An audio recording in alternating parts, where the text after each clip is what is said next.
नमस्कार विद्यार्थी मित्रांनो, आजच्या व्हिडिओमध्ये आपणाला वर्ग 10वा या वर्गाची 1.1 टीनएजर्स प्रेयर ही पोएम आपण काल अभ्यासलेली आहे व आजच्या व्हिडिओमध्ये त्यावर आधारित आपणाला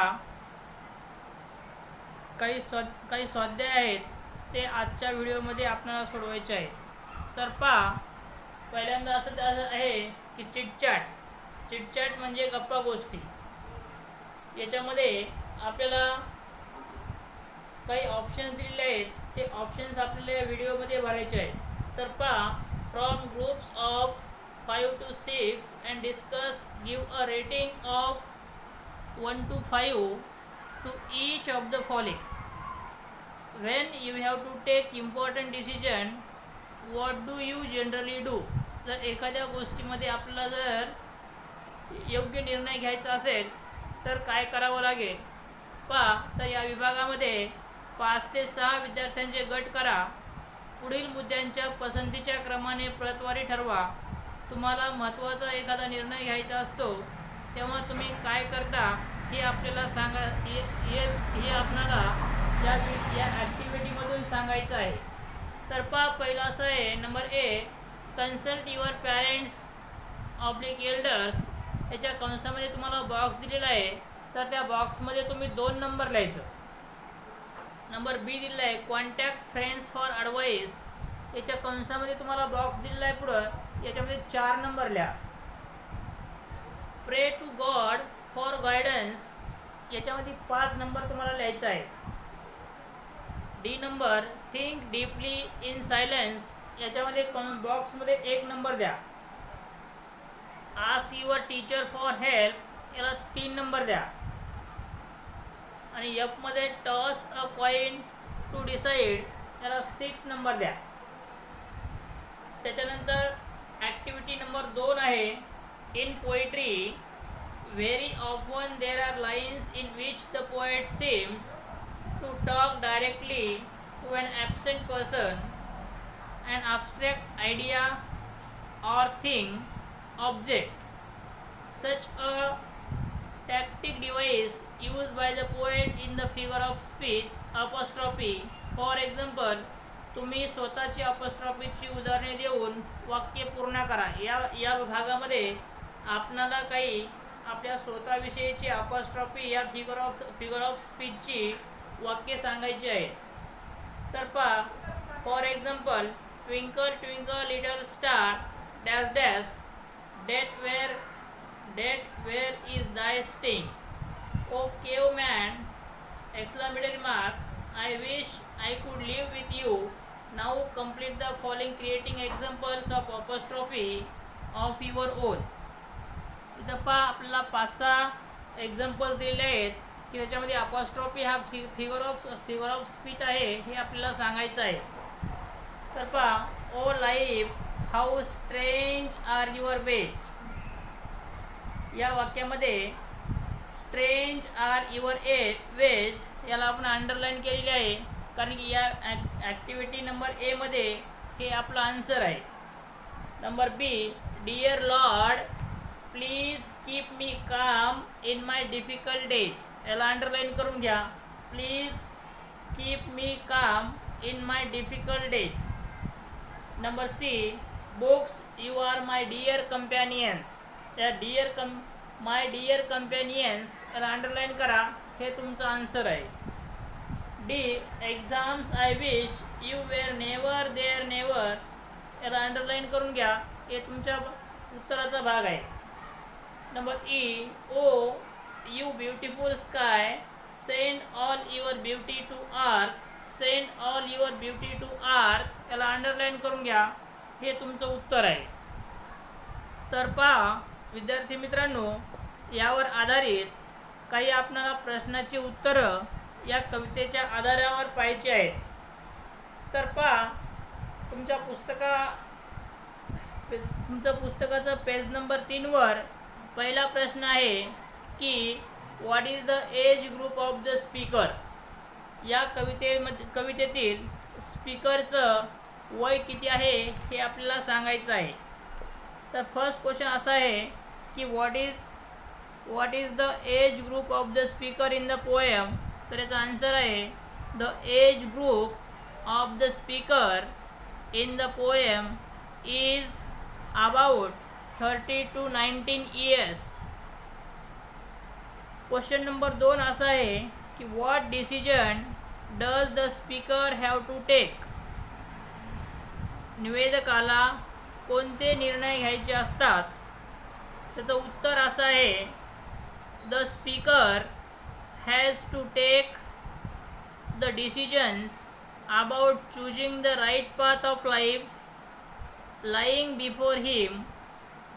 He wants to decide whether he should choose the road that leads to great success or he should travel down the path which leads to great distress.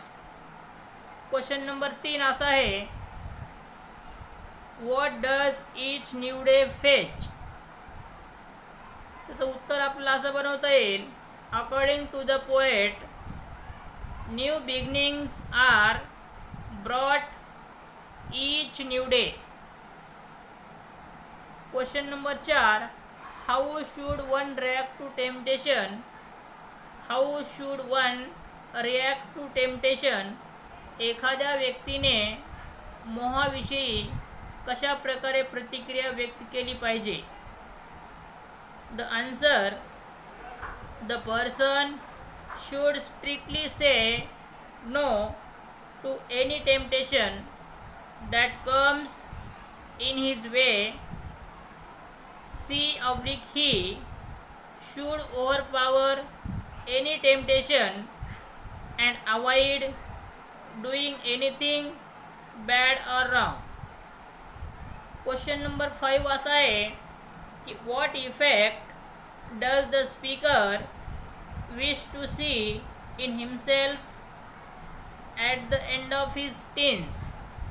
निवेदक आपल्या किशोर वयाच्या अखेरीस स्वतःमध्ये कोणते परिणाम पाहू इच्छितो.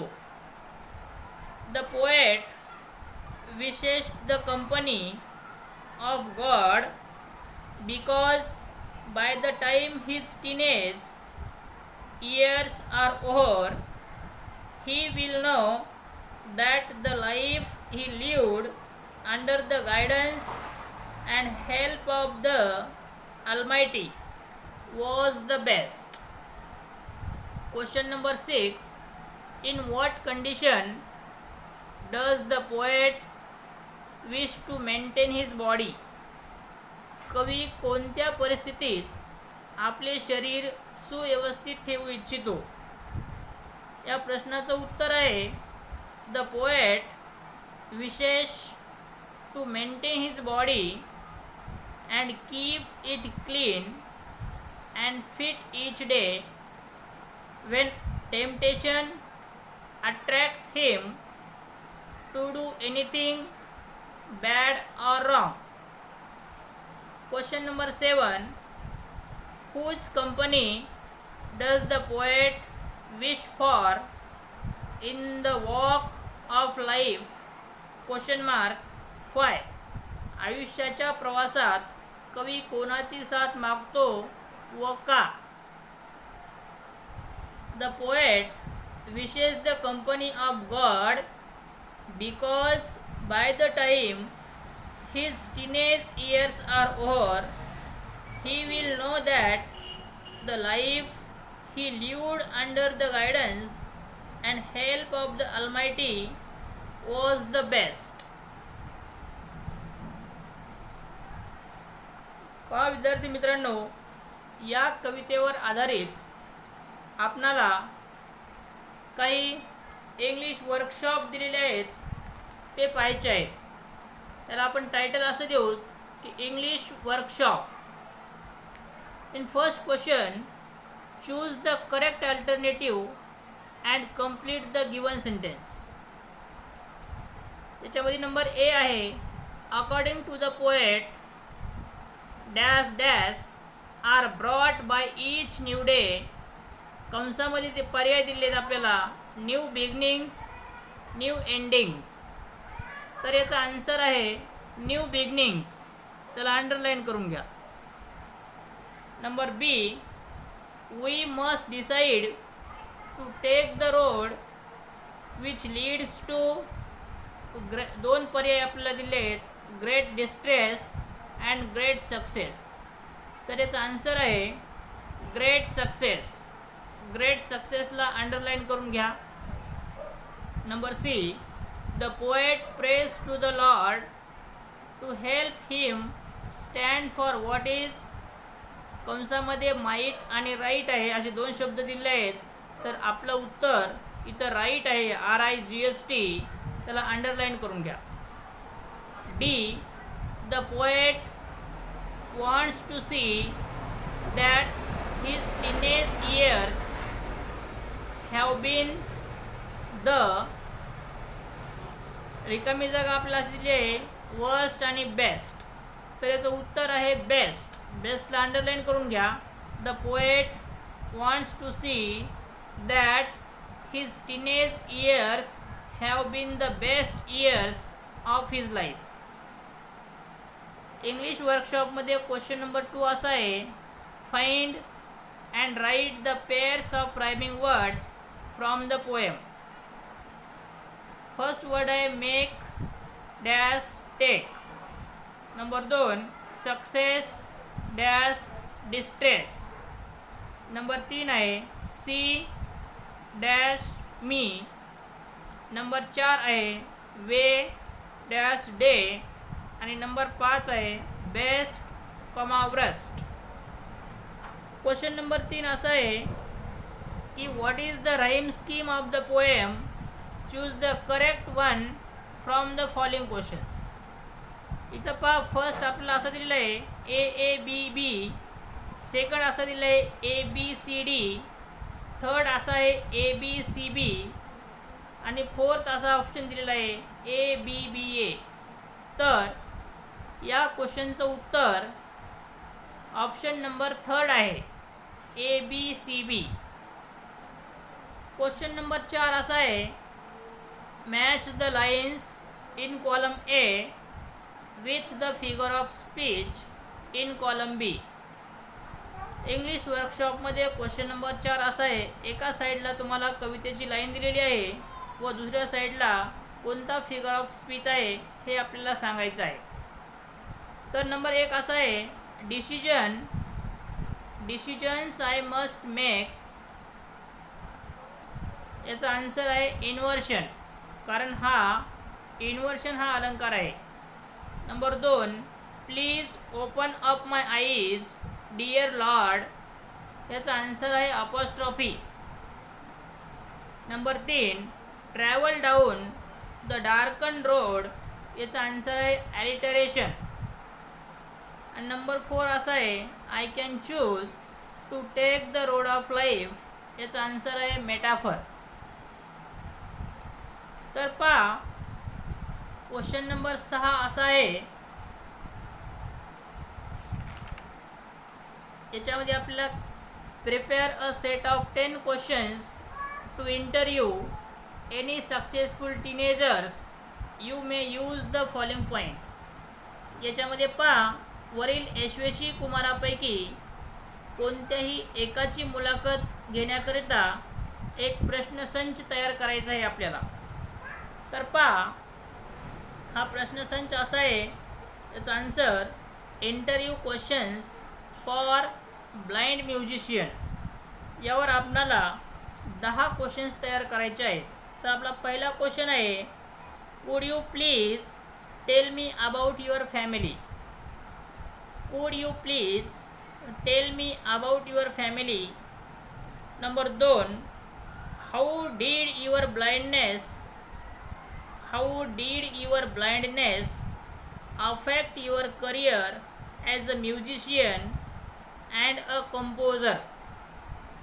Question number 3, who supported you in your venture. Question number 4, who were your gurus and what sort of training did you receive. Question number 5, What is your specialty in singing? Number 6. Which was the best performance in your life according to you? Question number 7. What are the awards you have received? Question number 8. What are your plans for future? Question number 9. What is your advice to young aspirants? And question number 10. What can you do? What can you do to encourage them? हे 10 questions आपण इंटरव्ह्यूमध्ये बघितलेले आहेत. तर याच्यानंतरचा शेवटचा जो प्रश्न आहे याच्यामध्ये आपल्याला read the poem, write and appreciations of the poem in about 12 to 15 sentences with the help of following points. तर पहा विद्यार्थी मित्रांनो, या पॉईंट्सच्या आधारे आपणाला दिलेल्या कवितेचं ॲप्रिशिएशन करायचं आहे. तर पहा, ॲप्रिशिएशन करते वेळेस आपल्याला मूळ म्हणजे कवितेचं टायटल, त्या कवितेचा कवी कोण आहे, त्याच्यामध्ये कोणकोणते रायमिंग स्कीम वापरलेले आहेत, या कवितेमधली फेवराईट लाईन कोणती आहे, याची सेंट्रल आयडिया काय आहे, कवीने कोणता फिगर ऑफ स्पीच वापरलेला आहे, special features, types of the poem, language, style, tone, implied meanings कोणत्या कोणत्या प्रकारे वापरलेला आहे हे त्याला सांगायचं आहे. वाय आय लाईक और डिसलाईक द पोएम, हे आता आपल्याला हे सर्व जे मुद्दे आहेत याचं सविस्तरपणे वर्णन आपल्याला ॲप्रिशिएशन या भागामध्ये करायचं आहे. तर पहा, तर पहिला जो पॉईंट आहे title. The title of the poem a teenager's prayer is quite simple and straight. Number 2 चा मुद्दा आहे poet. The poet of the poem is J Morse.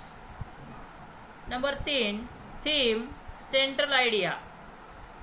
The theme of the poem is a teenager's dilemma about making the right decisions.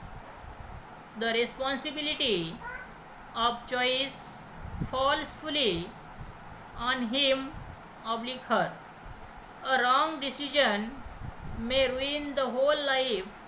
Hence, the teenager in the poem recognizes the need to pray for God's help and guidance. Points number 4. Rhyme scheme. The rhyme scheme of the poem is ABCB. Points number 5. Figures of speech. Apostrophe in the line, please open up my eyes. Dear Lord, the speaker of the poem directly addresses the abstract entity to God. Hence, the figures of speech is apostrophe. This line is specially striking because the tone of the whole poem is one of the apostrophe. Points number 6. Special features. This is a short but quite well structured poem. In the first 2 stanzas, the speaker of the poem, a teenager, contemplates on the burden of making choices. In the following 2 stanzas, the speaker of the poem seeks God's help to show him/her the right path. In the final stanza, the speaker concludes that he/she would always cherish the teenage years spent under the constant guidance of Almighty God. Favorite lines of the poem. Points number 7. My favorite lines from the poems are, I can choose to take to great distress. These lines very clearly convey the problem faced by every teenagers at the juncture of the teenage. One may either choose the road that leads to success or end up the taking the path to ruin. So making the right choices at this age is very important. Through these lines, the poet puts across a strong and valid message to all teenagers. Last point आहे, why I like the poem. I like the poem for its clear and important message. As a teenager myself, I can very well relate to this very relevant message. Last questions. Compose a short prayer in English asking God to guide you in your teenage years. Later, you can even try to make the lines rhyme to give it a poetic form. तर पहा, याचा अर्थ असा होतो, तुमच्या कुमार वयात तुम्हाला देवाचे मार्गदर्शन लाभावे याकरिता केलेली छोटी प्रार्थना लिहा. कवितेचे स्वरूप देण्याकरता यमकयुक्त ओळी लिहा. तर इथे एक आपण छोटीशी पोएम लिहिलेली आहे. O God, bless me with friends with purest heart who will always stand by me in dark and dust. Let our friendship grow clean and write my future bright will be in my sight. तर पहा विद्यार्थी मित्रांनो, आजच्या व्हिडिओमध्ये आपण या कवितेवर आधारित, म्हणजे जी आपली पहिली कविता आहे अ टीनएजर्स प्रेयर, यावर आधारित क्वेश्चन्स आन्सर बघितलेले आहेत. धन्यवाद.